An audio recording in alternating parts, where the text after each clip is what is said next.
Depuis le début du mois, nous vous proposons de découvrir des actions faites autour d'Octobre Rose sur notre territoire. Ce soir, nous ne parlons pas d'événements, mais plutôt de prévention avec notre invitée, le docteur Marie-Christine Scandola-Guyot, qui est responsable des centres régionaux de coordination des dépistages des cancers de la Haute-Marne et de la Meuse, pour nous parler de l'importance du dépistage du cancer du sein. Bonjour docteur Marie-Christine Scandola-Guyot. Bonjour. Alors, Octobre Rose est toujours l'occasion de rappeler aux femmes l'importance de se faire dépister. Vos centres proposent d'ailleurs des dépistages organisés. Est-ce que vous pouvez nous en dire un peu plus à ce sujet? Oui. Alors, le Centre régional de coordination de dépistage des cancers Grand Est est en fait une structure qui gère les dépistages organisés, donc du cancer du sein, mais aussi du cancer du côlon et du cancer du col de l'utérus. Ces structures existent dans toute la France et dans chaque région. Et puis, donc, au niveau de chaque département, il existe un site qui représente ce centre régional de coordination de dépistage des cancers. Oui. Ouais. Et du coup, pour ce qui concerne justement les cancers du sein, qu'est-ce que c'est concrètement ces dépistages organisés? Alors, en fait, ces dépistages organisés répondent à des programmes nationaux. Donc en particulier le dépistage du cancer du sein répond à un programme national.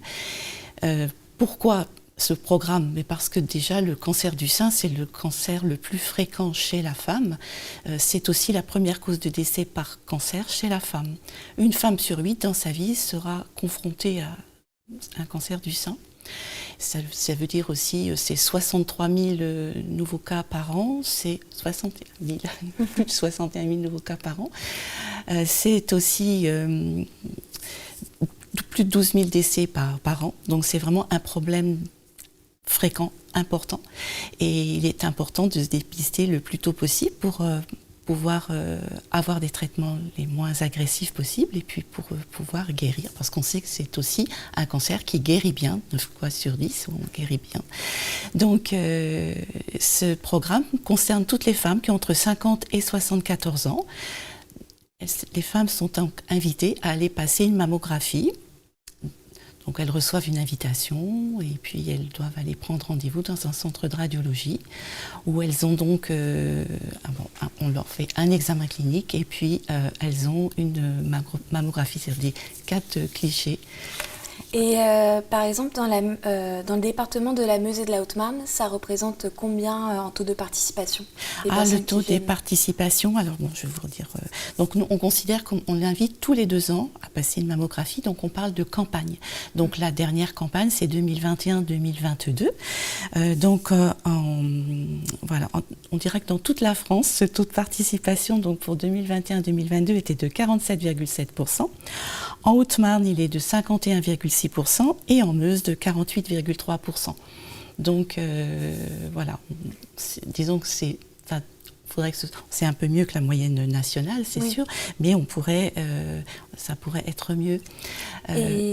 Et justement, vous avez parlé de cette mammographie qui est faite, mais il y a aussi une deuxième vérification, justement. Oui.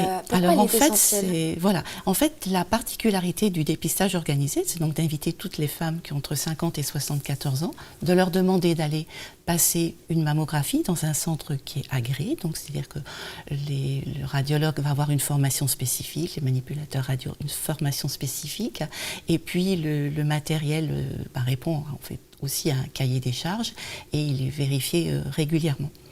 Donc la dame reçoit son invitation, elle prend rendez-vous, elle a une liste de radiologues, de centres de radiologie. Elle va donc téléphoner, elle va, pas forcément, elle prend son rendez-vous, elle va faire sa mammographie. La mammographie, dans la plupart des cas, est normale. Et quand cette mammographie est normale, donc la structure de dépistage récupère les clichés de la mammographie et va les montrer à un second radiologue. Il y a un second avis. Donc tout à l'heure je vous donnais les taux de participation, ce sont les taux de participation dans le cadre du dépistage organisé. Il existe donc des femmes qui vont pouvoir aller passer une mammographie, mais pas dans le cadre du dépistage organisé. Et dans ce cas-là, elles n'auront pas de seconde lecture. Et justement, donc, cette seconde vérification permet de voir justement, de révéler 6% des cancers du sein. Oui. On a aussi donc ces dépistages individuels qui concernent donc les femmes âgées de moins de 50 ans et de plus de 74 ans. Et il est bien sûr évident d'aller tous les 2 ans, ou chaque année du moins, voir un professionnel pour vérifier s'il n'y a pas d'anomalie ou de symptômes. Merci en tout cas, docteur Marie-Christine Scandalaguiot, d'avoir été notre invitée sur notre plateau. Cette année, ce sont plus de 61 200 nouveaux cas recensés.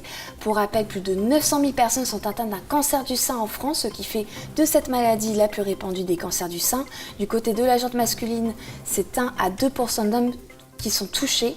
C'est pourquoi il est important de se faire dépister et de reconnaître les symptômes, puisque comme on dit, mieux vaut prévenir que guérir.